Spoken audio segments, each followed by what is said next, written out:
हरे कृष्ण। हर हर महादेव। आप और आपके परिवारजनों पर कान्हा जी का आशीर्वाद सदैव बना रहे। आज दिनांक है 12 फरवरी, दिन है गुरुवार। आज फाल्गुन मास के कृष्ण पक्ष की दशमी तिथि दोपहर 12:22 तक रहेगी। इसके बाद में एकादशी तिथि प्रारंभ होगी। लेकिन एकादशी का व्रत आज नहीं बल्कि कल 13 फरवरी दिन शुक्रवार को रखा जाएगा। और आज गुरुवार को ब्रह्म मुहूर्त सुबह 5:28 से 6:16 तक रहेगा। सूर्योदय होगा सुबह 7:05 पर, सूर्यास्त होगा शाम 6:17 पर। और आज भद्रा काल दोपहर 12:22 तक रहेगा। भद्रा का वास स्वर्गलोक में होगा। राहु काल दोपहर 1:30 से 3 बजे तक रहेगा। आज दोपहर 1:42 तक ज्येष्ठा नक्षत्र रहेगा। इसके बाद में मूल नक्षत्र प्रारंभ होगा। आइए अब सुनते हैं फाल्गुन मास महात्म्य का 11वां अध्याय और भागवत कथा के साथ साथ सीता नितनेम की कहानी। श्री व्यास जी कहते हैं कि धर्मारण्य में शुद्ध कुल में उत्पन्न हुए 18,000 ब्राह्मण रहते हैं, जो ब्रह्मा, विष्णु और शिव जी के द्वारा उत्पन्न किए गए हैं। वे सभी सदाचारी, पवित्र और ब्रह्मवेत्ताओं में श्रेष्ठ हैं। उनके दर्शन मात्र से ही मनुष्य बड़े बड़े पापों से मुक्त हो जाता है। 4 प्रकार के जीवों में प्राणधारी अति उत्तम है।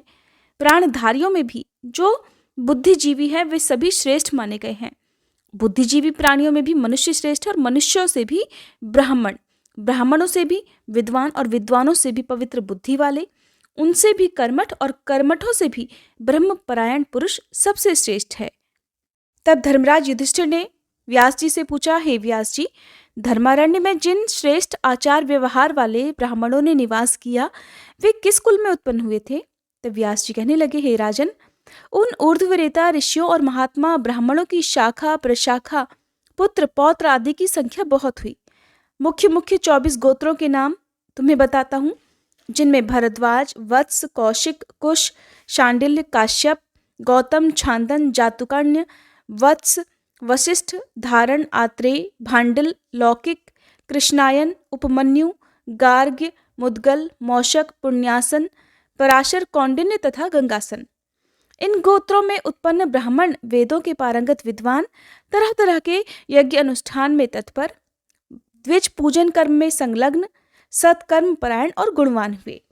हे राजा युधिष्ठिर, पहले वहां के ब्राह्मणों को यक्ष, राक्षस और पिशाच आदि बहुत परेशान किए रहते थे। तब उन ब्राह्मणों ने देवताओं से कहा कि हे देवतागणों, यक्ष और राक्षस आदि से हम प्रतिदिन सताए जाते हैं, इसलिए उनके भय से हम लोग अब इस उत्तम स्थान को त्याग देंगे। ये सुनकर देवताओं ने लोकहित की कामना से ब्राह्मणों की रक्षा करने के लिए प्रत्येक गोत्र में एक एक योगिनी की स्थापना की। जिस गोत्र की रक्षा और पालन में जो शक्ति समर्थ हुई वो उस गोत्र की कुलदेवी मानी गई। श्री माता तारिणी देवी, गोत्रपा, आशापुरी, इच्छार्ति नाशिनी, पिप्पली, विकारवशा, जगन्माता, महामता, सिद्धा, भट्टारिका, कदम्बा, विकरा, मीठा, सुपर्णा, वसुजा, महादेवी, मातंगी, वाणी, मुकुटेश्वरी, भद्री, महाशक्ति संहारी, महाबला और महादेवी चामुंडा ये गोत्रों की माताएं हैं।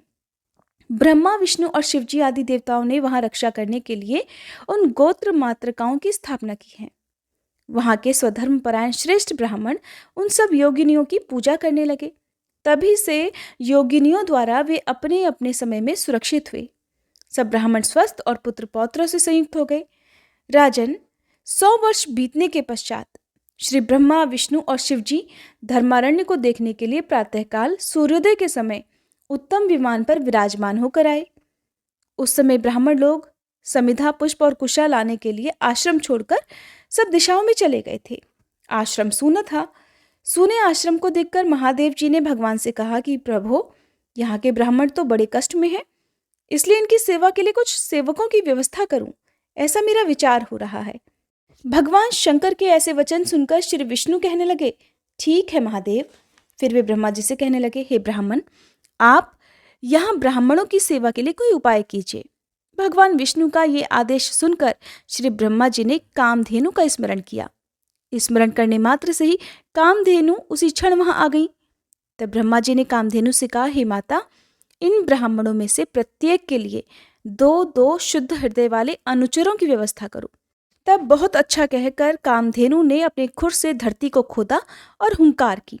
इससे 36,000 चोटीधारी मनुष्य प्रकट हुए। वे सभी महाबली वैश्य थे। उन्होंने यज्ञोपवीत धारण कर रखा था। वे सब शास्त्रों में चतुर, ब्राह्मण भक्त, ब्राह्मणों का हित चाहने वाले, तपस्वी, उत्तम आचार वाले और धार्मिक थे। उस समय उन ब्राह्मणों की रक्षा करने के लिए, उनकी सेवा करने के लिए एक एक ब्राह्मण को 2-2 अनुचर अर्थात सेवक दे दिए गए। राजन, ब्राह्मण का पहले जो गोत्र बताया गया है वही उसके अनुचर का भी हुआ। इसके बाद ब्रह्मा जी ने उनके हित के लिए कहा कि तुम सब लोग इन ब्राह्मणों का कहना मानो और इन्हें जिस जिस वस्तु की आवश्यकता हो उसे लाकर दिया करो। हर दिन समिधा, कुशा और फूल आदि लेकर आओ। हमेशा इनकी आज्ञा के अनुसार चलना, कभी इनका अनादर मत करना। जात कर्म, नामकरण, अन्नप्राशन, चूड़ाकरण, उपनयन आदि संस्कार और जो भी व्रत, दान, उपवास आदि कर्म प्राप्त हो उन्हें इन ब्राह्मणों की आज्ञा के अनुसार ही करना चाहिए। इनकी आज्ञा लिए बिना जो दर्शयाग, श्राद्ध कार्य या फिर कोई भी शुभ कर्म करेगा वह दरिद्रता, पुत्रशोक और कीर्तिनाश को प्राप्त होगा। तब उन अनुचरों ने बहुत अच्छा कहकर देवताओं की आज्ञा शिरोधार्य की। इसके बाद वे इंद्र आदि श्रेष्ठ देवता कामधेनु की स्तुति करने लगे कि हे अनघे, आप सब देवताओं की माता और सब यज्ञों का कारण हो। आप सभी तीर्थों में उत्तम तीर्थ हो। आपको सदा नमस्कार है। आपके ललाट में सूर्य, चंद्रमा, अरुण तथा भगवान शंकर विराजमान हैं। हुंकार में साक्षात सरस्वती जी वास करती हैं। गले के कंबल में नागों का निवास है। खुर पृष्ठ में गंधर्व और चारों वेद हैं और आपके मुख के अग्रभाग में समस्त चराचर तीर्थ हैं। इस प्रकार तरह तरह के वचनों से प्रसन्न की हुई कामधेनु स्वर्ग को चली गई। उन वैश्यों के विवाह के लिए भगवान शंकर और यमदेव ने गंधर्वों की कन्याओं को लाकर उनकी पत्नी के रूप में स्थापित किया। विश्वावसु नाम से प्रसिद्ध जो गंधर्वों के राजा हैं, उनके यहाँ 60,000 कन्याएं थीं। वे सभी रूप, यौवन और उदारता से संपन्न थीं। उन्हीं को वेदोक्त विधि से देवता के समीप उन वैश्यों के लिए अर्पित किया गया। उस समय उन वैश्यों ने गंधर्वों को, पूर्वज देवताओं को, सूर्य और चंद्रमा को तथा यमराज और मृत्यु को भी आज्य भाग दिया। विधि पूर्वक आज्य भाग अर्पित करने के बाद ही उन वैश्यों ने उन कन्याओं का वरण अर्थात उनसे विवाह किया। तब से लेकर आज तक गांधर्व विवाह उपस्थित होने पर देवता आज्य भाग ग्रहण करते हैं। जिन 36,000 धेनु कुमारों की चर्चा की गई है, उनके पुत्र पौत्रों की संख्या लाखों तक पहुंच गई। वे सब ब्राह्मणों के सेवक हुए। इसके बाद देवताओं के चले जाने पर सभी ब्राह्मण इस स्थान पर निवास करने लगे। राजन, तब से यहाँ के ब्राह्मण निर्भय होकर पुत्र पौत्रों के साथ रहते हैं और वेदों का पाठ करते हैं। वे वेदों के ज्ञाता विद्वान कभी शास्त्रों का अर्थ सुनाते, कभी कोई भगवान विष्णु का जप करते, कोई शिवजी के गुण गाते, कोई ब्रह्मा जी का नाम लेते तो कोई यमसूक्त का जप किया करते हैं।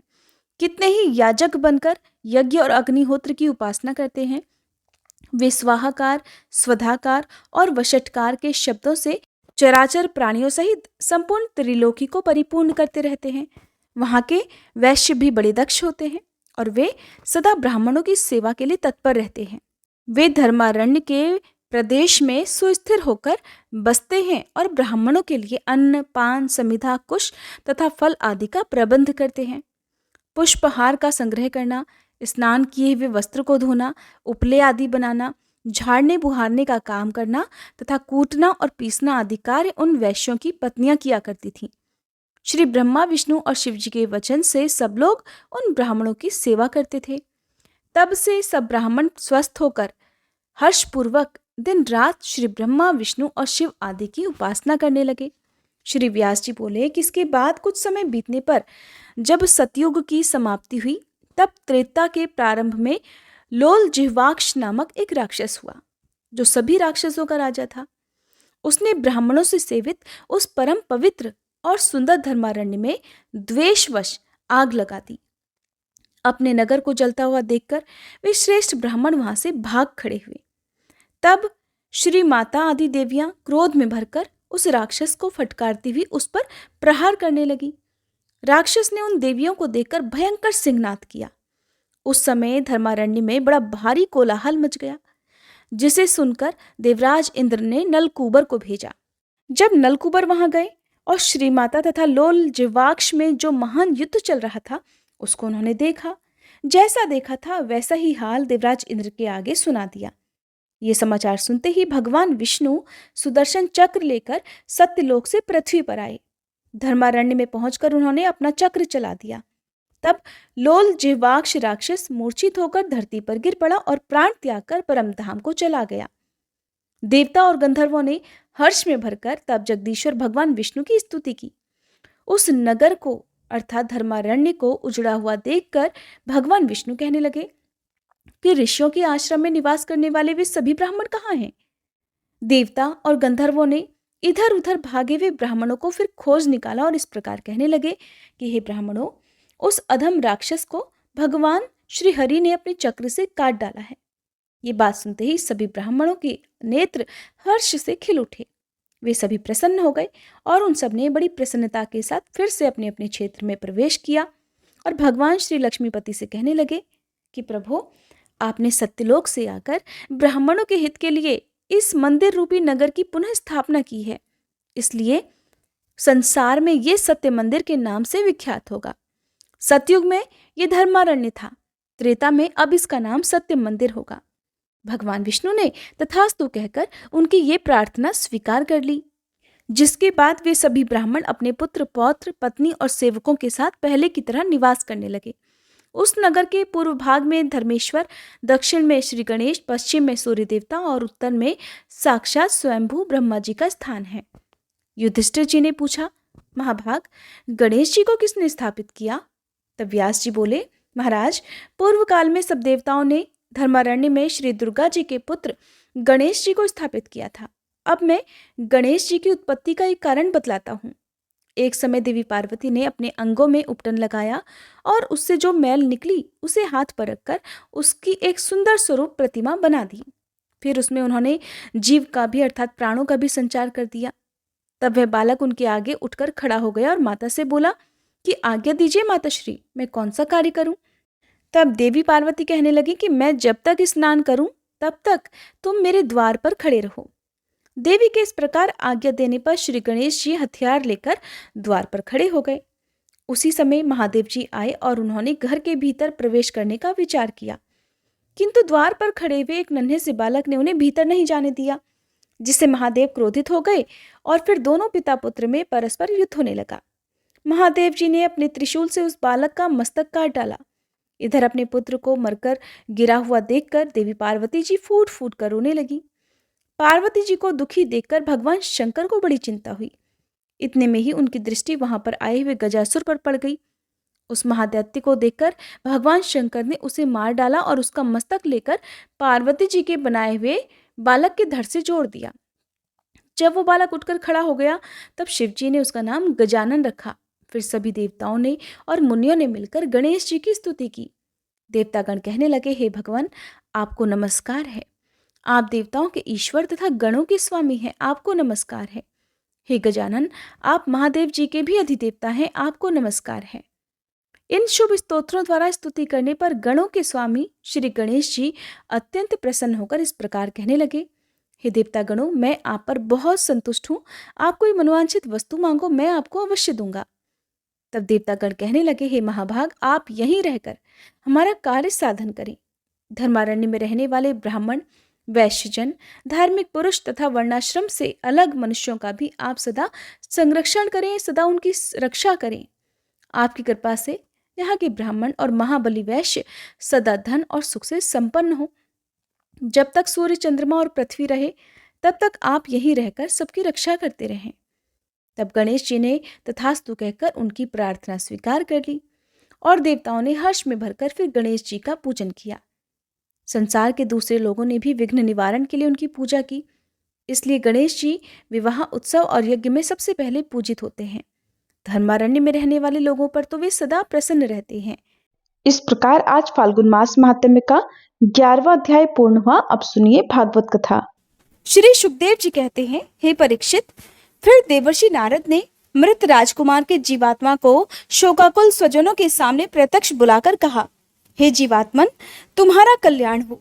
देखो, तुम्हारे माता पिता, सुहृद संबंधी तुम्हारे वियोग से अत्यंत शोकाकुल हो रहे हैं।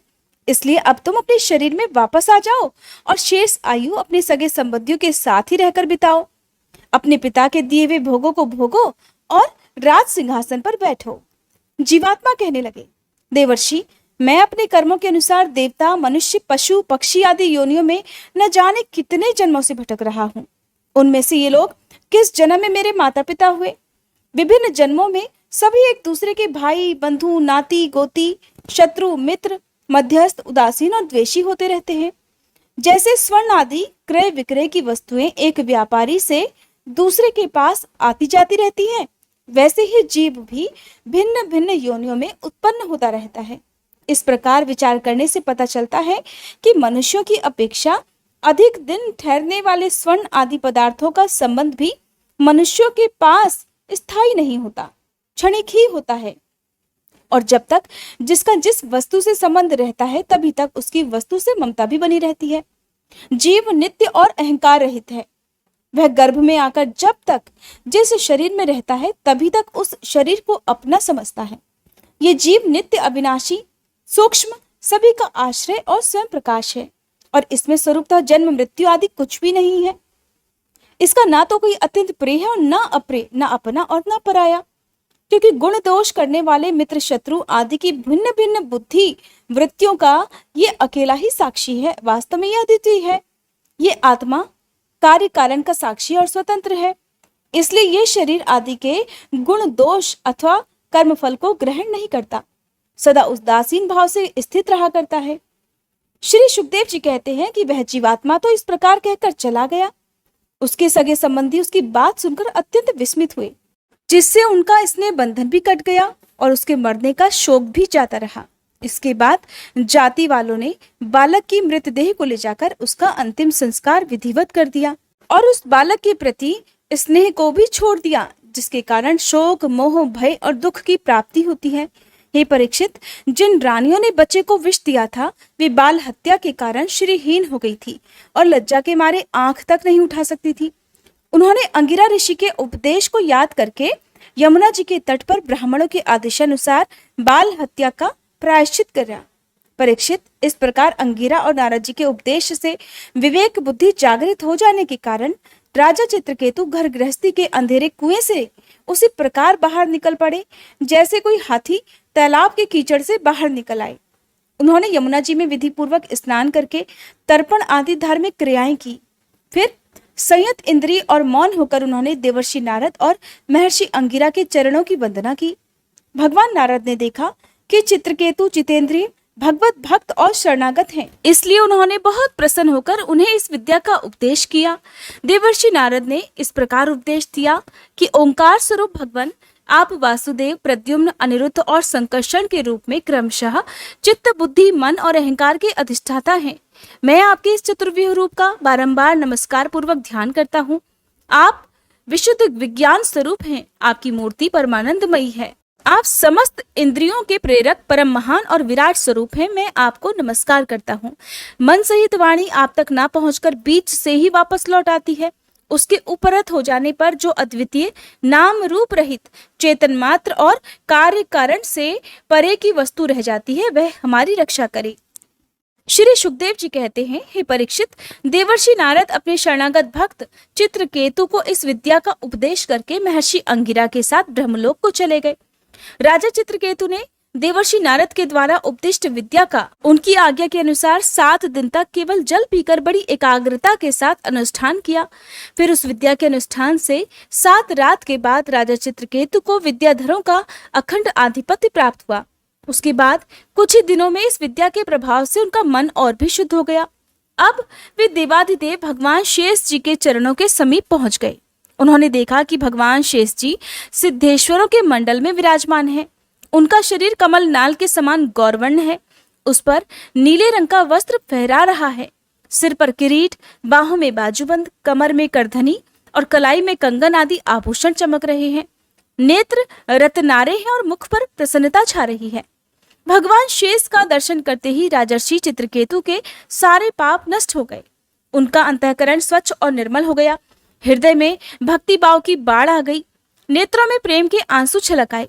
शरीर का एक एक रोम खिल उठा।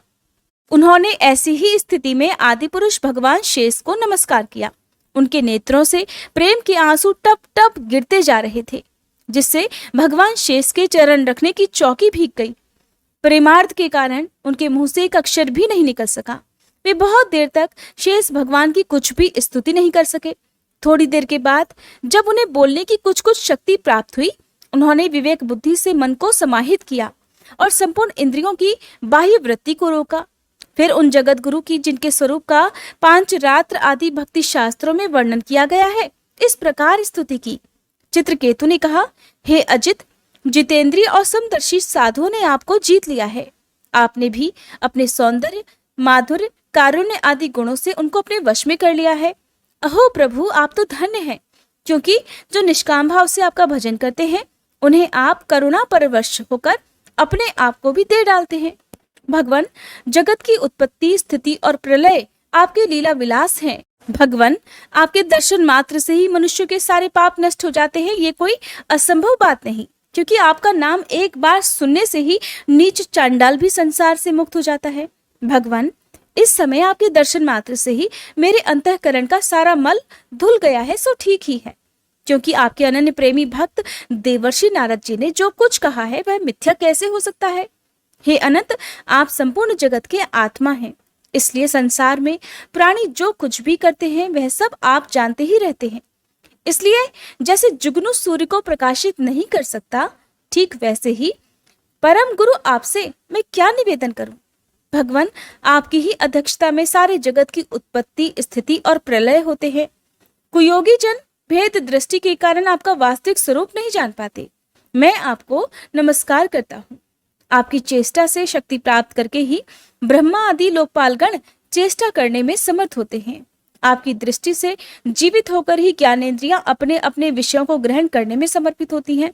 मैं आप सहस्त्र शीर्षा भगवान को बारंबार नमस्कार करता हूँ। श्री सुखदेव जी कहते हैं, परीक्षित, इस प्रकार जब विद्याधरों के अधिपति चित्रकेतु ने अनंत भगवान की इस प्रकार स्तुति की, तब उन्होंने प्रसन्न होकर उनसे कहा, हे चित्रकेतु, देवर्षि नारद और महर्षि अंगिरा ने तुम्हें मेरे संबंध में जिस विद्या का उपदेश दिया है, उससे और मेरे दर्शन से तुम भली भांति सिद्ध हो चुके हो। मैं ही समस्त प्राणियों के रूप में हूँ, मैं ही उनका आत्मा हूँ, मैं ही पालन करता भी हूँ। जब जीव मेरे स्वरूप को भूल जाता है, तब वह अपने को अलग मान बैठता है और इसी से उसे संसार के चक्कर में पड़ना पड़ता है और जन्म पर जन्म तथा मृत्यु पर मृत्यु प्राप्त होती है। ये मनुष्य योनि ज्ञान और विज्ञान का मूल स्रोत है। जो इसे पाकर भी अपने आत्मस्वरूप परमात्मा को नहीं जान लेता, उसे कहीं किसी भी योनि में शांति नहीं मिल सकती। इसलिए हे राजन, सांसारिक सुख के लिए जो चेष्टाएं की जाती हैं, उनमें श्रम है, क्लेश है, और जिस परम सुख के उद्देश्य से वे की जाती हैं, उसके ठीक विपरीत परम दुख देती हैं। किंतु कर्मों से निवृत्त हो जाने में किसी प्रकार का भय नहीं है। ये सोचकर बुद्धिमान पुरुष को चाहिए कि किसी प्रकार के कर्म अथवा उनके फलों का संकल्प कभी ना करे। जगत के सभी स्त्री पुरुष इसलिए कर्म करते हैं कि उन्हें सुख मिले और उनका दुखों से पिंड छूटे, परंतु उन कर्मों से ना तो उनका दुख ही दूर होता है, ना उन्हें सुख की ही प्राप्ति होती है। जो मनुष्य अपने आप को बहुत बड़ा बुद्धिमान मानकर कर्म के पचड़ों में पड़े हुए हैं, उनके विपरीत ही उनको फल की प्राप्ति होती है। ये अच्छे से समझ लेना चाहिए। राजन, अगर तुम मेरे इस उपदेश को सावधान होकर श्रद्धा भाव से धारण करोगे, तो ज्ञान और विज्ञान से संपन्न होकर शीघ्र ही सिद्ध हो जाओगे। श्री सुखदेव जी कहते हैं, राजन, जगत गुरु विश्वात्मा भगवान श्री हरि चित्रकेतु को इस प्रकार समझा बुझाकर उनके सामने ही वहीं से अंतर्ध्यान हो गए। श्री सुखदेव जी कहते हैं, परीक्षित, विद्याधर चित्रकेतु जिस दिशा में भगवान संकर्षण अंतर्ध्यान हुए थे, उसे नमस्कार करके आकाश मार्ग से स्वच्छंद विचरने लगे। महायोगी चित्रकेतु करोड़ों वर्षों तक सभी प्रकार के संकल्पों को पूर्ण करने वाली सुमेरु पर्वत की घाटियों में विहार करते रहे। उनके शरीर का बल और इंद्रियों की शक्ति अक्षुण्ण रही। बड़े बड़े मुनि सिद्ध चारण उनकी स्तुति करते रहते। उनकी प्रेरणा से विद्याधरों की पत्नियां उनके पास सर्वशक्तिमान भगवान के गुण और लीलाओं का गान करती रहती। एक दिन चित्रकेतु भगवान के दिए हुए तेजोमय विमान पर सवार होकर कहीं जा रहे थे। इसी समय उन्होंने देखा कि भगवान शंकर बड़े बड़े मुनियों की सभा में सिद्ध चारणों के बीच बैठे हुए हैं और साथ ही भगवती पार्वती को भी अपनी गोद में बिठाकर एक हाथ से उन्हें आलिंगन किए हुए हैं। ये देखकर चित्रकेतु विमान पर चढ़े हुए ही उनके पास चले गए और भगवती पार्वती को सुना सुनाकर जोर जोर से हंसने और कहने लगे, अहो, ये सारे जगत के धर्म शिक्षक और गुरुदेव हैं।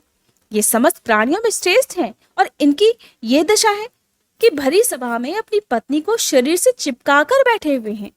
जटाधारी, बहुत बड़े तपस्वी और ब्रह्मवादियों के सभापति होकर भी साधारण पुरुषों के समान निर्लज्जता से अपनी गोद में स्त्री को लेकर बैठे हुए हैं। प्रायः साधारण पुरुष भी एकांत में ही स्त्रियों के साथ उठा बैठा करते हैं, परंतु ये तो इतने बड़े व्रतधारी होकर भी उसे भरी सभा में अपने साथ लिए बैठे हैं। श्री सुखदेव जी कहते हैं, परीक्षित, भगवान शंकर की बुद्धि अगाध है। चित्रकेतु का यह कटाक्ष सुनकर वे हंसने लगे, कुछ भी नहीं बोले। यहाँ तक कि उस सभा में बैठे हुए उनके अनुयायी सदस्य भी मौन रहे। चित्रकेतु को भगवान शंकर का प्रभाव नहीं मालूम था, इसी से वे उनके लिए बहुत कुछ बुरा भला बक रहे थे। उन्हें इस बात का घमंड हो गया था कि मैं जितेंद्रिय हूँ। पार्वती जी ने उनकी यह धृष्टता देखकर बड़े क्रोध से कहा, अहो, हम जैसे दुष्ट और निर्लज्जों का दंड के बल पर शासन और तिरस्कार करने वाला प्रभु इस संसार में यही है क्या? जान पड़ता है कि ब्रह्मा जी, भृगु, नारद आदि उनके पुत्र सनकादि, परम ऋषि कपिलदेव और मनु आदि बड़े बड़े महापुरुष धर्म का रहस्य नहीं जानते।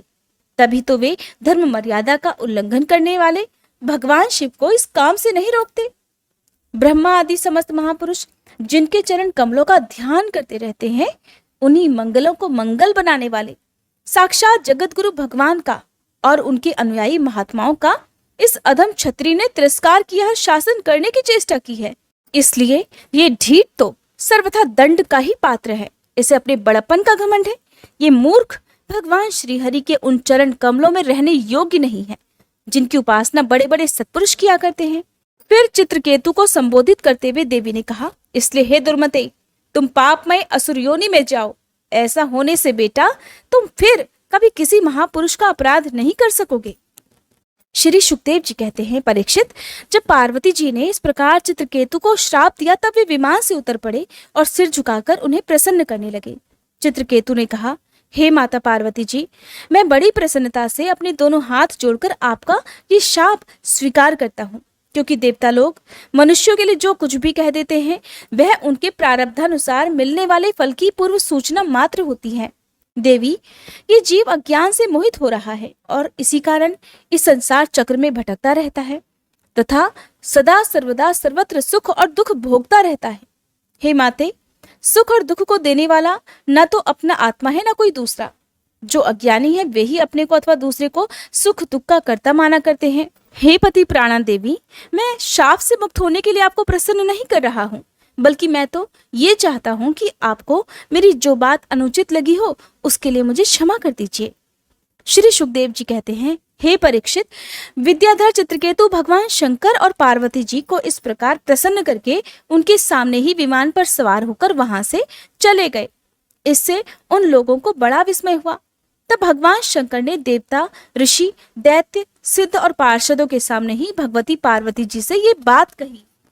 भगवान शंकर ने कहा, हे सुंदरी, दिव्य लीला विहारी भगवान के निष्प्रह और उदार हृदय दासानुदासों की महिमा तुमने अपनी आंखों से देख ली।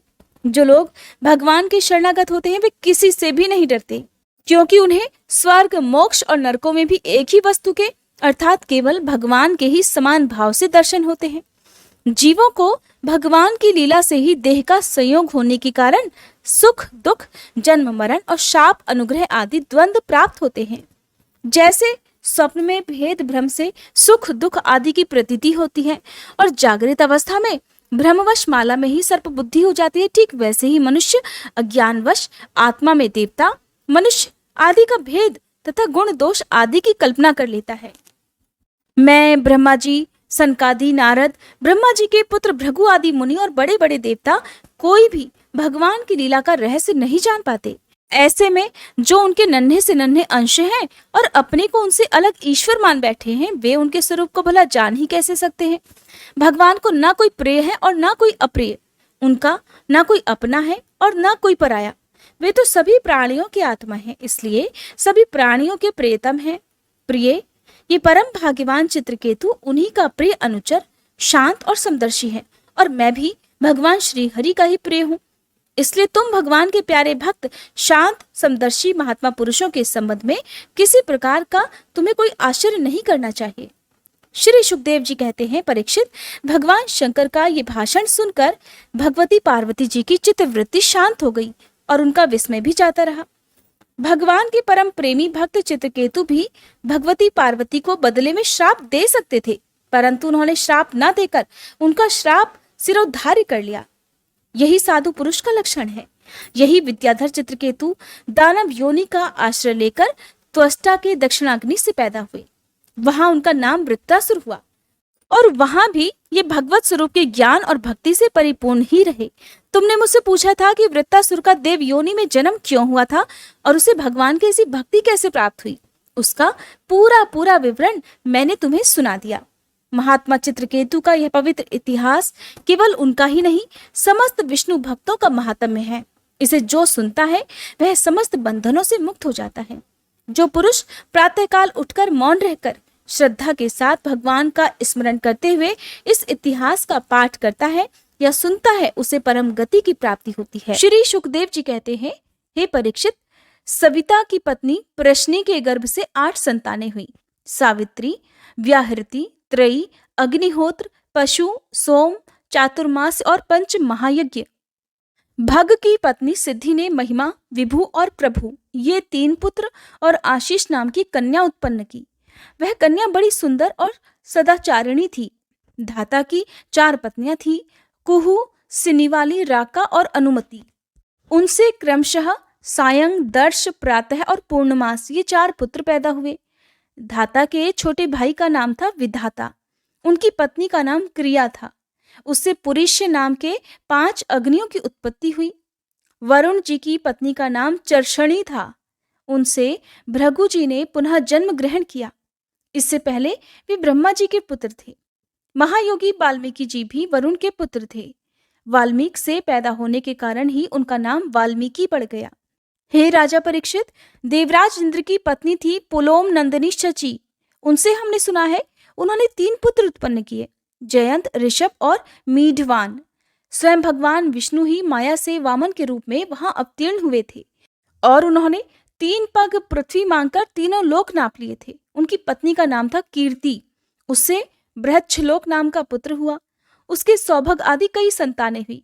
कश्यप नंदन भगवान वामन ने माता अदिति के गर्भ से क्यों जन्म लिया और इस अवतार में उन्होंने कौन से गुण, लीलाएं और पराक्रम प्रकट किए, इसका वर्णन मैं आगे के यानी कि 8वें स्कंध में करूंगा। हे प्रिय परीक्षित, अब मैं कश्यप जी की दूसरी पत्नी दिति से उत्पन्न होने वाली उस संतान परंपरा का भी वर्णन सुनाता हूं, जिसमें भगवान के प्यारे भक्त श्री प्रहलाद जी और बलि का जन्म हुआ। दिति के दैत्य और दानवों के वंदनीय 2 ही पुत्र हुए, हिरण्यकशिपु और हिरण्याक्ष। और इनकी संक्षिप्त कथा तो मैं तुम्हें भागवत कथा के 3रे स्कंध में सुना ही चुका हूं। हिरण्यकशिपु की पत्नी दानवी कयाधु थी। उसके पिता जंभ ने उसका विवाह हिरण्यकशिपु से कर दिया था। कयाधु के 4 पुत्र हुए, संघलाद, अनुलाद, हरलाद और प्रहलाद। इनकी सिंही नाम की एक बहन भी थी। उसका विवाह विप्रचित्ति नामक दानव से हुआ। उससे राहु नामक पुत्र की उत्पत्ति हुई। ये वही राहु है जिसका सिर अमृतपान के समय मोहिनी रूपधारी भगवान ने चक्र से काट डाला था। संघलाद की पत्नी थी कृति। उससे पंचजन नामक पुत्र उत्पन्न हुआ। हलाद की पत्नी थी धमनी। उसके 2 पुत्र हुए, वातापी और इलवल। इस इलवल ने ही महर्षि अगस्त्य के आतिथ्य के समय वातापी को पकाकर उन्हें खिला दिया था। अनुहलाद की पत्नी सुमर्या थी। उसके 2 पुत्र हुए, वाशकल और महिषासुर। प्रहलाद का पुत्र था विरोचन। उनकी पत्नी देवी के गर्भ से दैत्यराज बलि का जन्म हुआ। बलि की पत्नी का नाम अशना था। उससे बाण आदि 100 पुत्र हुए। दैत्यराज बलि की महिमा गान करने योग्य है, उसे मैं आगे अर्थात 8वें स्कंध में सुनाऊंगा। बलि का पुत्र बाणासुर भगवान शंकर की आराधना करके उनके गणों का मुखिया बन गया था। आज भी भगवान शंकर उसके नगर की रक्षा करने के लिए उसके पास ही रहते हैं। दिति के हिरण्यकशिपु और हिरण्याक्ष के अलावा 49 पुत्र और भी थे, जिन्हें मरुदगण कहा जाता है। वे सब के सब निसंतान रहे। देवराज इंद्र ने उन्हें अपने ही समान देवता बना लिया। राजा परीक्षित ने पूछा, हे भगवान, मरुदगण ने ऐसा कौन सा सत्कर्म किया था जिसके कारण वे अपने जन्मजात असुरोचित भाव को छोड़ सके और देवराज इंद्र के द्वारा देवता बना लिए गए?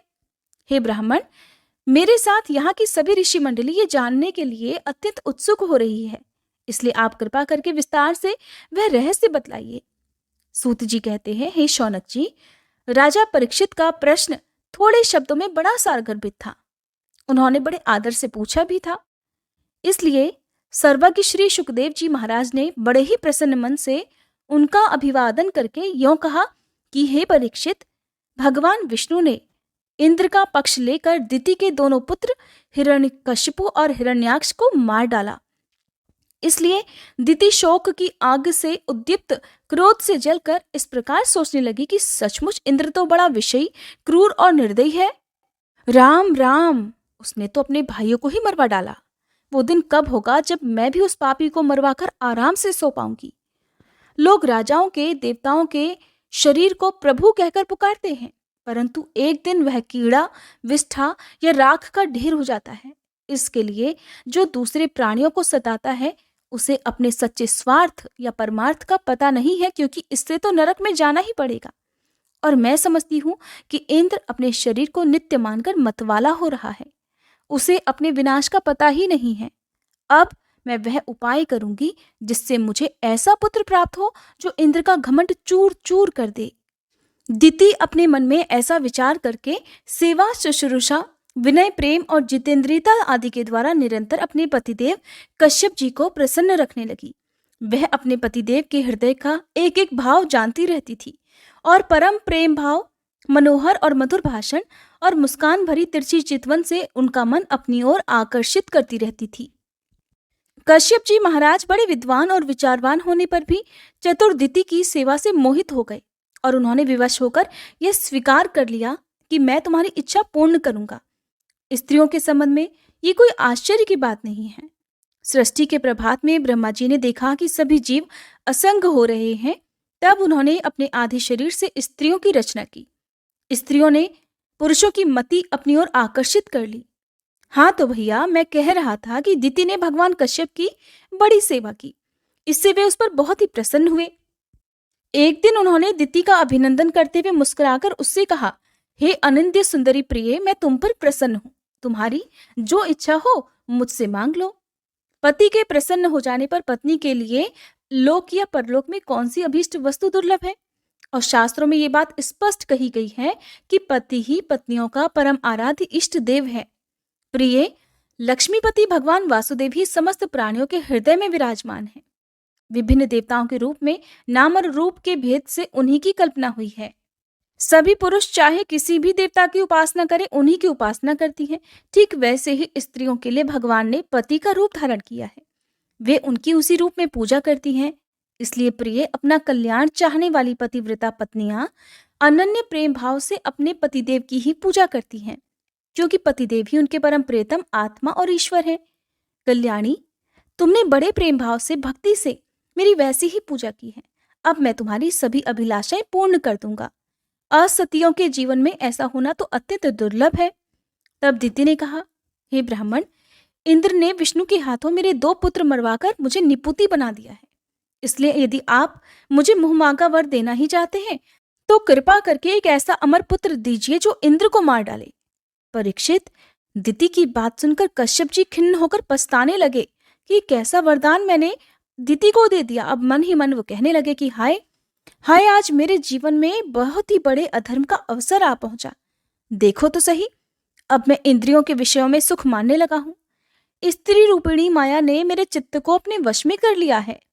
हाय, आज मैं कितनी दीनहीन अवस्था में हो गया हूं। अवश्य ही अब तो मुझे नरक में गिरना पड़ेगा।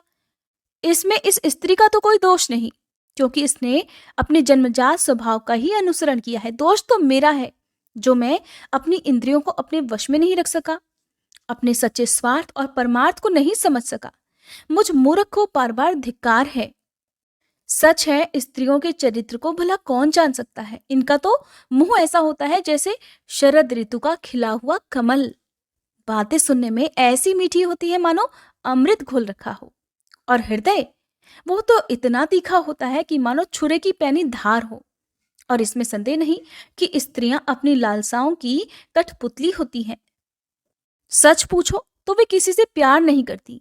स्वार्थ में पड़कर वे तो अपने पति, पुत्र और भाई तक को मार डालती हैं या मरवा डालती हैं, जो कि कलयुग में ऐसा होगा। अब तो मैं कह चुका हूं कि जो तुम मांगोगी मैं दूंगा, इसलिए मेरी बात तो झूठी नहीं होनी चाहिए। परंतु इंद्र भी वध करने लायक नहीं है। अच्छा, अब इस विषय में मैं यह युक्ति करता हूँ। प्रिय परीक्षित, सर्वसमर्थ कश्यप जी ने इस प्रकार मन ही मन अपनी भर्त्सना करके दोनों बातें बनाने का कोई उपाय सोचा।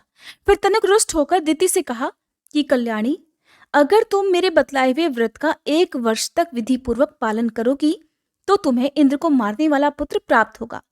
परंतु अगर किसी प्रकार नियमों में कोई भी गलती हो गई तो वह देवताओं का मित्र बन जाएगा। कश्यप जी की बात सुनकर दिति कहने लगी, ब्राह्मण, मैं उस व्रत का पालन अवश्य करूंगी। आप मुझे बतलाइए कि मुझे क्या क्या करना है, क्या क्या करना चाहिए, कौन कौन से काम छोड़ देने चाहिए और कौन कौन से काम ऐसे हैं जिनसे वह व्रत भंग नहीं होता। तब कश्यप जी कहने लगे, प्रिय, इस व्रत में किसी भी प्राणी को मन, वचन या क्रिया के द्वारा सताए नहीं, किसी को भी शाप या गाली न दे, झूठ न बोले, शरीर के नाखून या बाल नहीं काटे और किसी भी अशुभ वस्तु का स्पर्श न करे, जल में घुसकर स्नान न करे, क्रोध न करे, दुर्जनों से बात न करे, बिना धुला वस्त्र न पहने और किसी की पहनी हुई माला न पहने, जूठा न खाए, भद्रकाली का प्रसाद या मांस युक्त अन्न का भोजन न करे, शूद्र का लाया हुआ और रजस्वला का देखा हुआ अन्न तक न खाए और अंजलि से जलपान न करे, जूठे मुंह, बिना आचमन किए संध्या के समय, बाल खोले हुए, बिना श्रृंगार के, वाणी का संयम किए बिना और बिना चद्दर ओढ़े घर से बाहर ना निकले, बिना पैर धोए, अपवित्र अवस्था में गीले पांवों से, उत्तर या पश्चिम सिर करके, दूसरे के साथ नग्नावस्था में और सुबह शाम सोना नहीं चाहिए। इस प्रकार इन निषिद्ध कर्मों का त्याग करके सदा पवित्र बना रहे, धुला वस्त्र धारण करे और सभी सौभाग्य के चिन्हों से सुसज्जित रहे। प्रातःकाल कलेवा करने के पहले ही गाय, ब्राह्मण, लक्ष्मी जी और भगवान नारायण की पूजा करें। कलेवा अर्थात सुबह का नाश्ता। इसके बाद पुष्पमाला, चंदन आदि सुगंधित द्रव्य, नैवेद्य और आभूषण आदि से सुहागिनी स्त्रियों की पूजा करे और पति की पूजा करके उसकी ही सेवा में संलग्न रहे और ये भावना करती रहे कि पति का तेज मेरी कोख में स्थित है। प्रिय, इस व्रत का नाम पुंसवन है। अगर 1 वर्ष तक तुम इसे बिना किसी त्रुटि के पालन कर सकोगी तो तुम्हारी कोख से इंद्र का वध करने वाला पुत्र पैदा होगा। हे परीक्षित, दिति बड़ी मनस्विनी और दृढ़ निश्चय वाली थी। उसने बहुत ठीक कहकर उनकी आज्ञा स्वीकार कर ली। अब दिति अपनी कोख में भगवान कश्यप का वीर्य और जीवन में उनका बतलाया हुआ व्रत धारण करके अनायास ही नियमों का पालन करने लगी। हे प्रिय परीक्षित, देवराज इंद्र अपनी मौसी दिति का अभिप्राय जानकर बड़ी बुद्धिमानी से अपना वेश बदलकर दिति के आश्रम में आए और उसकी सेवा करने लगे। अब वे दिति के लिए हर दिन समय समय पर वन से फूल, फल, कंदमूल, समिधा, कुश, पत्ते, दूब, मिट्टी और जल लाकर उसकी सेवा में समर्पित किया करते। राजन, जिस प्रकार बहेलिया हिरन को मारने के लिए हिरन की सी सूरत बनाकर उसके पास जाया करता है, ठीक वैसे ही देवराज इंद्र भी कपट वेश धारण करके व्रतपरायणा दिति के व्रत पालन की त्रुटि पकड़ने के लिए उसकी सेवा करने लगे। सर्वदा पैनी नजर रखने पर भी उन्हें उसके व्रत में किसी प्रकार की कोई कमी नहीं मिली, तो वे पहले की तरह उसकी सेवा टहल में लगे रहे। अब तो इंद्र को बड़ी चिंता हुई। वो सोचने लगे कि मैं कौन सा ऐसा उपाय करूं जिससे दिति के व्रत पालन में कोई गलती हो जाए और मेरा कल्याण हो जाए। दिति व्रत के नियमों का पालन करते करते बहुत दुर्बल हो गई थी। विधाता ने भी उसे मोह में डाल दिया। इसलिए एक दिन शाम के समय जूठे मुंह, बिना आचमन किए और बिना पैर धोए ही वह सो गई। योगेश्वर इंद्र ने देखा कि ये अच्छा अवसर हाथ लगा। वे योग बल से झटपट सोई हुई दिति के गर्भ में प्रवेश कर गए। उन्होंने वहां जाकर सोने के समान चमकते हुए उस गर्भ के वज्र से 7 टुकड़े कर दिए। जब वह गर्भ रोने लगा तब उन्होंने मत रो, मत रो कहकर, ऐसा कहकर 7 टुकड़ों में से एक एक करके और भी 7 टुकड़े कर डाले। राजन, जब इंद्र उनके टुकड़े टुकड़े करने लगे तब उन सभी ने हाथ जोड़कर इंद्र से कहा कि हे देवराज, तुम हमें क्यों मार रहे हो? हम तो तुम्हारे भाई मरुदगण हैं। तब इंद्र ने अपने भावी अनन्य प्रेमी पार्षद मरुदगण से कहा, अच्छी बात है, तुम लोग मेरे भाई हो, अब मत डरो। परीक्षित, जैसे अश्वत्थामा के ब्रह्मास्त्र से तुम्हारा कुछ भी अनिष्ट नहीं हुआ, वैसे ही भगवान श्री हरि की कृपा से दिति का वह गर्भ वज्र के द्वारा टुकड़े टुकड़े होने पर भी मरा नहीं। और इसमें तनिक भी आश्चर्य की बात नहीं, क्योंकि जो मनुष्य एक बार भी आदि पुरुष भगवान नारायण की आराधना कर लेता है, वह उनकी समानता प्राप्त कर लेता है, अर्थात उनके ही बराबर हो जाता है। फिर दिति ने तो कुछ ही दिन कम 1 वर्ष तक भगवान की आराधना की थी। अब वे 49 मरुदगण इंद्र के साथ मिलकर 50 हो गए। देवराज इंद्र ने भी सौतेली माता के पुत्रों के साथ अब शत्रुभाव न रखकर उन्हें सोमपाई देवता बना लिया। जब दिति की आंख खुली तब उसने देखा कि उसके अग्नि के समान तेजस्वी 49 बालक इंद्र के साथ हैं।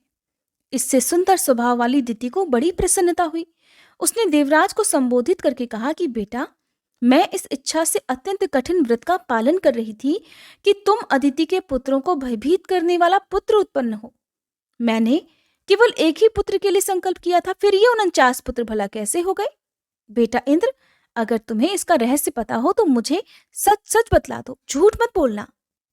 देवराज ने कहा, माते, मुझे इस बात का पता चल गया था कि तुम किस उद्देश्य से ये व्रत कर रही हो, इसलिए अपना स्वार्थ सिद्ध करने के उद्देश्य से मैं स्वर्ग छोड़कर तुम्हारे पास आ गया। मेरे मन में तनिक भी धर्म भावना नहीं थी, इसी से तुम्हारे व्रत में त्रुटि होते ही मैंने उस गर्भ के टुकड़े टुकड़े कर डाले। पहले मैंने उसके 7 टुकड़े किए, तब वे 7 टुकड़े 7 बालक बन गए। इसके बाद भी मैंने फिर से एक एक के 7 टुकड़े कर डाले, लेकिन तब भी वो नहीं मरे, बल्कि 49 हो गए। वह परम आश्चर्यमयी घटना को देखकर मैंने ऐसा निश्चय किया कि परम पुरुष भगवान की उपासना की यह कोई स्वाभाविक सिद्धि है। जो लोग निष्काम भाव से भगवान की आराधना करते हैं और दूसरी वस्तुओं की तो बात ही क्या, मोक्ष की भी इच्छा नहीं करते, वे ही अपने स्वार्थ और परमार्थ में निपुण हैं।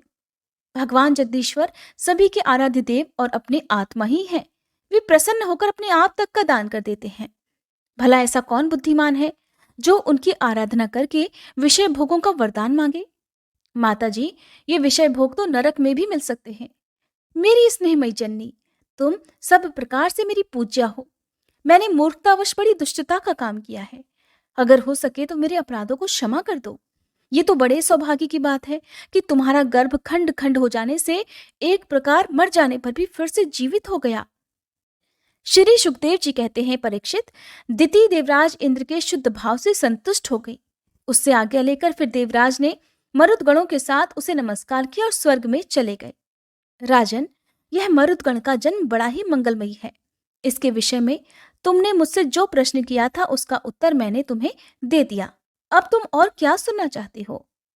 अब जानिए पुंसवन व्रत की विधि के बारे में। तब राजा परीक्षित ने पूछा, भगवन, आपने अभी अभी पुंसवन व्रत का वर्णन किया और कहा है कि उससे तो भगवान विष्णु प्रसन्न हो जाते हैं, सो अब मैं उसी व्रत की विधि जानना चाहता हूँ। श्री सुखदेव जी कहने लगे, हे परीक्षित, यह पुंसवन व्रत समस्त कामनाओं को पूर्ण करने वाला है।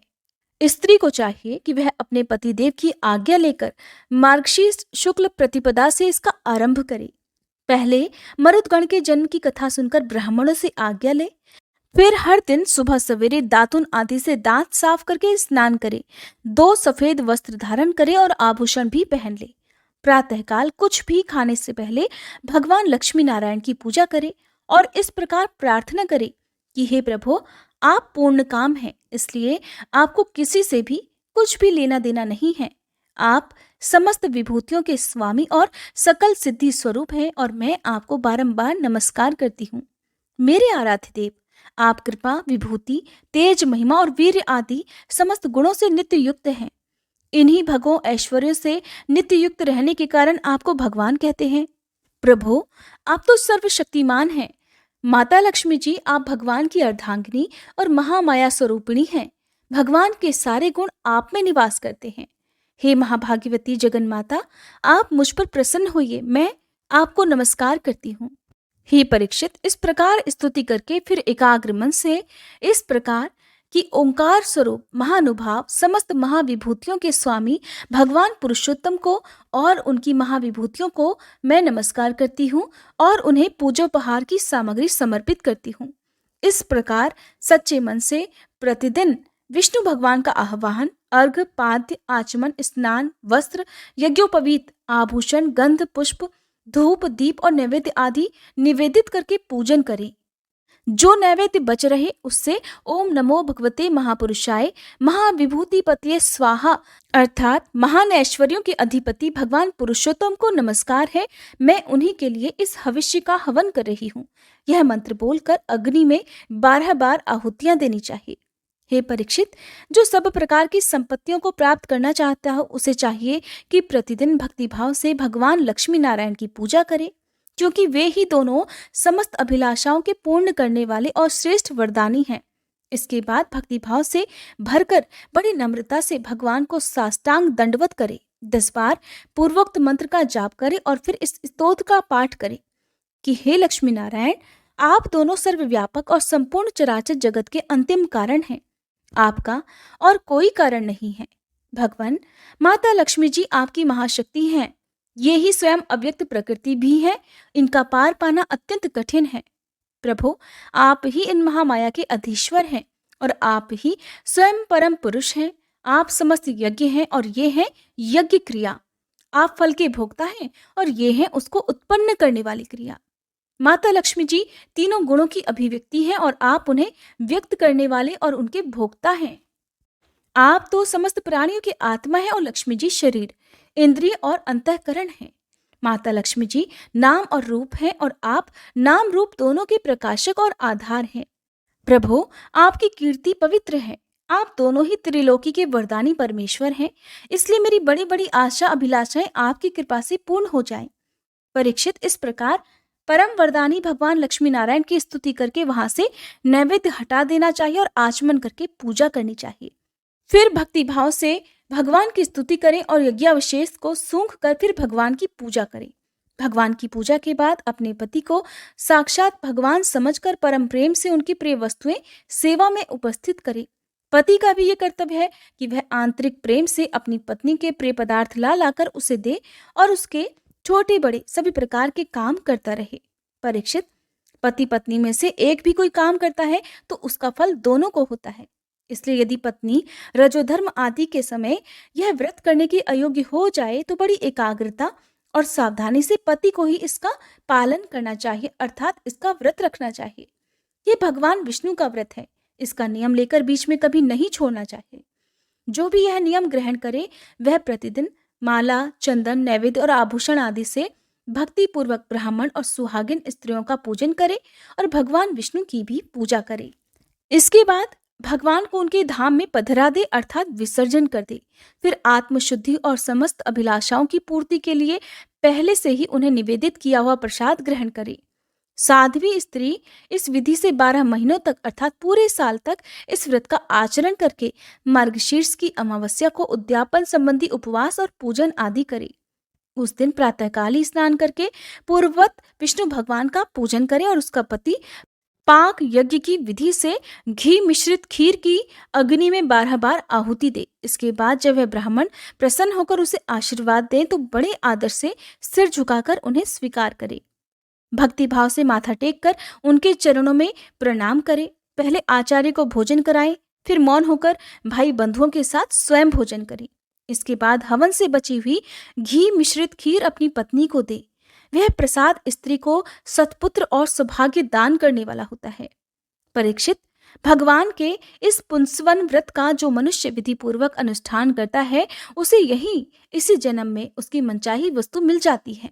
स्त्री इस व्रत का पालन करके सौभाग्य, संपत्ति, संतान, यश और ग्रह प्राप्त करती है और उसका पति चिरायु हो जाता है।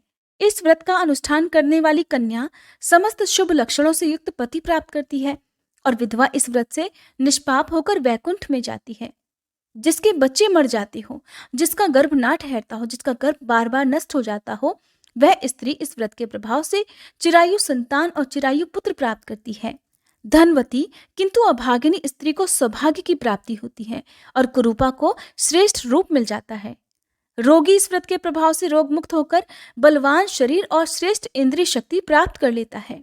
जो मनुष्य मांगलिक श्राद्ध कर्मों में इसका पाठ करता है, उसके पितर और देवता अनंत तृप्ति का लाभ करते हैं। वे संतुष्ट होकर हवन के समाप्त होने पर व्रती की समस्त इच्छाएं पूर्ण कर देते हैं।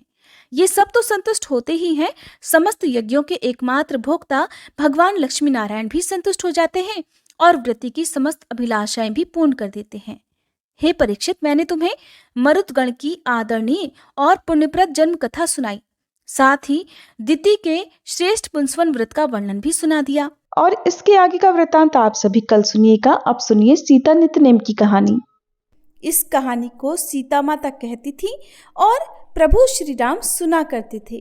एक दिन श्री राम भगवान को किसी काम के लिए बाहर जाना पड़ा, तो सीता माता कहने लगी कि भगवान, मेरा तो 12 वर्ष का नित्यनेम है, अब आप बाहर जाएंगे तो मैं अपनी कहानी किसे सुनाऊंगी। तब श्री राम ने कहा कि सीते, आप कुएं की पाल पर जाकर बैठ जाना और वहां पर जो भी औरतें पानी भरने आएंगी उन्हें अपनी कहानी सुना दिया करना। सीता माता कुएं की पाल पर जाकर बैठ गई। तभी एक स्त्री आई। उसने रेशम की जरी की साड़ी पहन रखी थी और सोने का घड़ा ले रखा था। सीता माता उसे देखकर कहने लगी, बहन, मेरा 12 वर्ष का नित्यनेम सुन लो। पर वह स्त्री बोली कि मैं तुम्हारा नित्यनेम सुनूंगी तो मुझे तो घर जाने में देर हो जाएगी और मेरी सास मुझसे झगड़ा करेगी। इसलिए उसने कहानी नहीं सुनी और अपने घर चली गई। लेकिन उसके घर जाते ही उसकी रेशम जरी की साड़ी फट गई। सोने का घड़ा मिट्टी के घड़े में बदल गया। सासू ने देखा तो पूछा, अरे बहू, ये किसका दोष अपने सिर लेकर आ गई है। बहू बोली, माँ जी, कुएं पर एक औरत बैठी थी। उसने अपनी कहानी सुनने के लिए कहा, लेकिन मैंने नहीं सुनी। शायद उसी का ये फल मुझे मिला है। बहू की बात सुनकर अगले दिन वही साड़ी और वही घड़ा लेकर सास कुएं की पाल पर गई।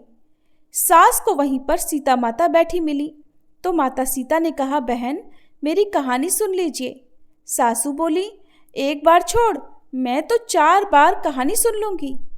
तब सीता माता बोली, राम आए लक्ष्मण आए, देश के पुजारी आए, नित नेम का नेम लाए, आओ राम बैठो राम, तपी रसोई जीमो राम, माखन मिश्री खाओ राम, दूध पताशा पियो राम, सूत के पलका मोठो राम, शाल दुशाला पोठो राम, शाल दुशाला ओढ़ो राम, जब बोलूं राम ही राम, राम सवारे सबके काम, खाली घर भंडार भरेंगे, सबका बेड़ा पार करेंगे। श्री राम जय जय राम।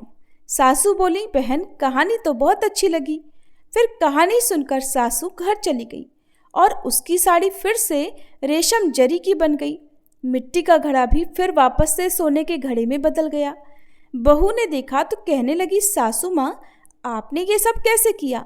सासू बोली, बहू, तू दोष लगाकर आई थी और मैं अब दोष उतार कर आ रही हूँ। बहू ने पूछा कि माँ जी, वह कुएं वाली स्त्री कौन है। सासू ने बताया कि वह तो सीता माता थी। वो पुराने से नया कर देती हैं, खाली घर में भंडार भर देती हैं। वह लक्ष्मी जी का वास घर में कर देती हैं और मनुष्य की जो भी इच्छा हो उसे पूर्ण कर देती हैं। बहू बोली, माँ जी, फिर तो ऐसी कहानी मुझे भी सुना दो। सास बोली कि ठीक है, तुम भी सुनो। फिर सास ने कहानी शुरू की।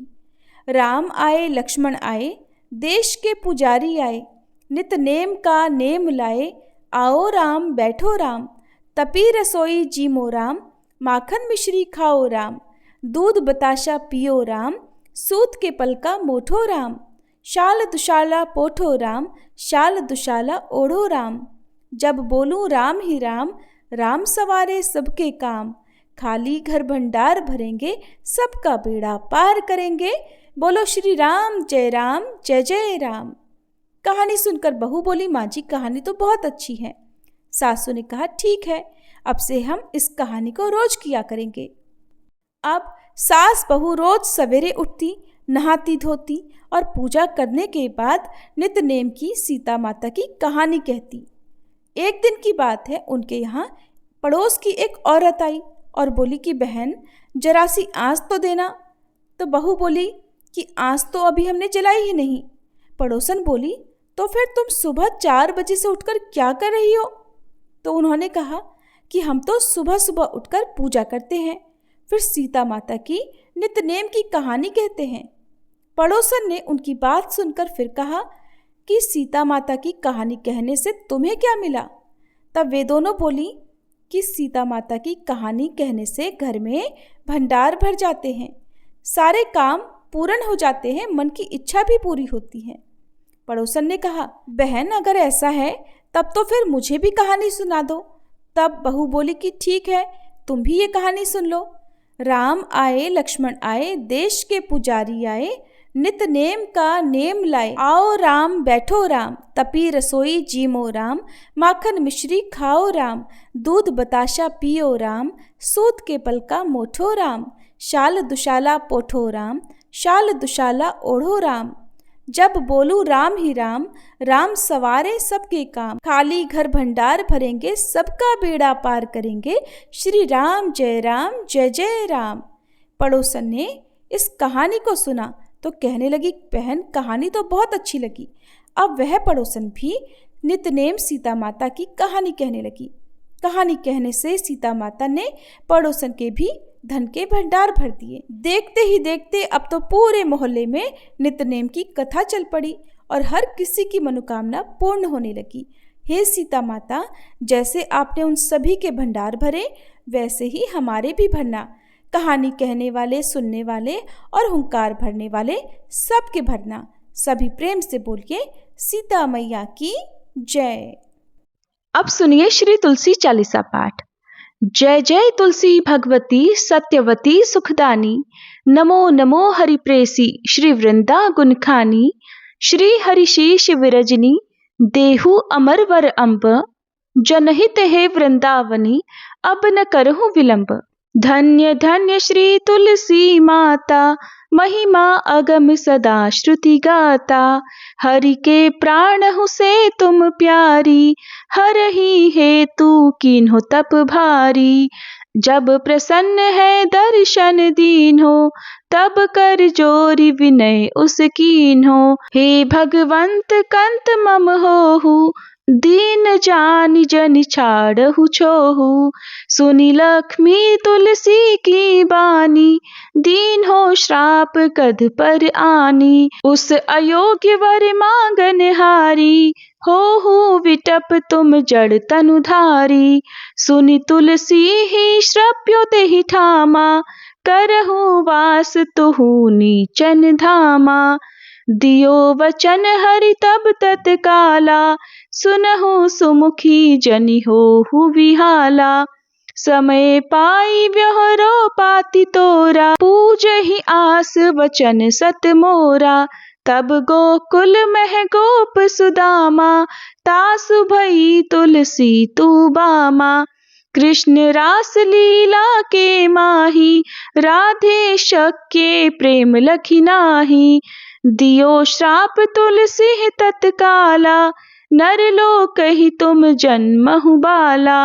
यो गोप वह दानव राजा, शंख चूर्ण नामक शिर ताजा।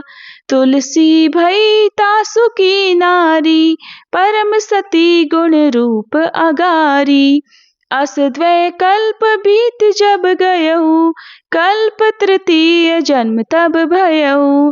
वृंदा नाम भयो तुलसी को, असुर जलंधर नाम पति को। कर अति द्वंद अतुल बल धामा, कीन्हा शंकर से संग्रामा। जब निज सैन्य सहित शिव हारे, मरहि न तब हर हर ही पुकारे। पतिव्रता वृंदा थी नारी, को न सके पति संहारी।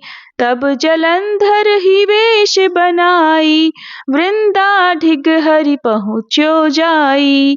शिव हित लही करी कपट प्रसंगा, कियो सतित्व धर्म तो ही भंगा, भयो जलंधर कर संहारा, सुनी उर शोक अपारा, तिहि क्षण दियो कपट हरिटारी, लखी वृंदा दुख गिरा उचारी, जलंधर जस हत्यो अभीता, सोई रावण तस हरहि सीता, अस प्रस्तर सम हृदय तुम्हारा, धर्म खंडी मम पति ही संहारा, यही कारण लहि श्राप हमारा, होवे तनु पाषाण तुम्हारा, सुनि हरि तुरत ही वचन उचारे, दियो श्राप बिना विचारे, लख्यो ना निज करतूत पति को, छलन चाहियो जब पार्वती को, जड़मति तुह अस हो जड़ रूपा,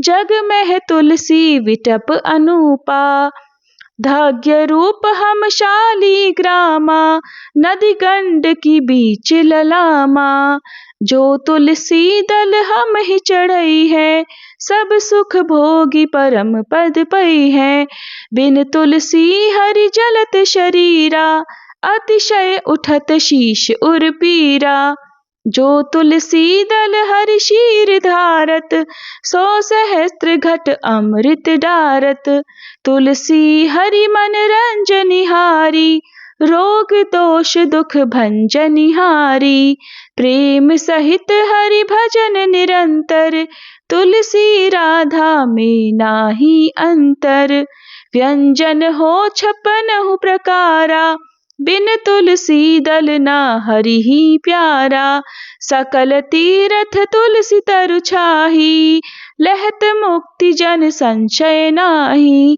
कवि सुंदर एक हरि गुण गावत, तुलसी ही निकट सहस गुण पावत, बसत निकट दुर्वासा धामा, जो प्रयास ते पूर्व ललामा, पाठ करहि जो नित नर नारी, हो ही सुख भाषहि त्रिपुरारी।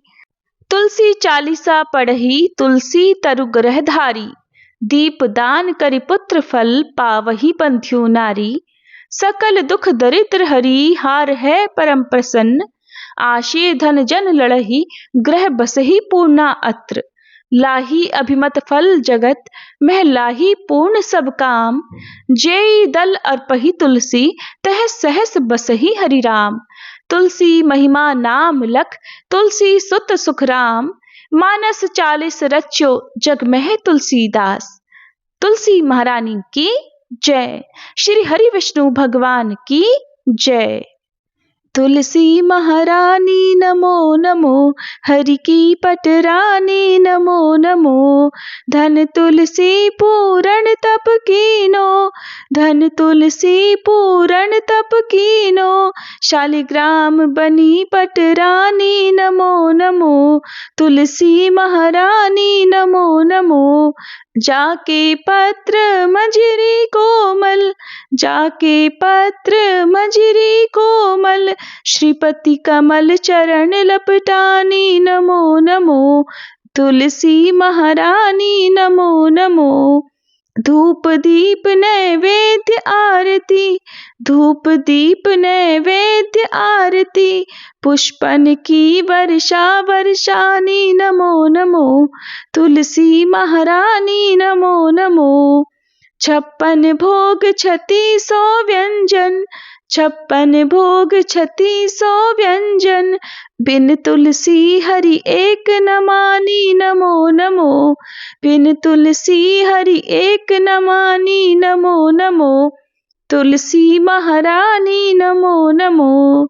सभी सखी मैया तेरो यश गावे, सभी सखी मैया तेरो यश गावे, भक्ति दान दीजे महारानी नमो नमो, तुलसी महारानी नमो नमो, हरि की पटरानी नमो नमो, तुलसी महारानी नमो नमो।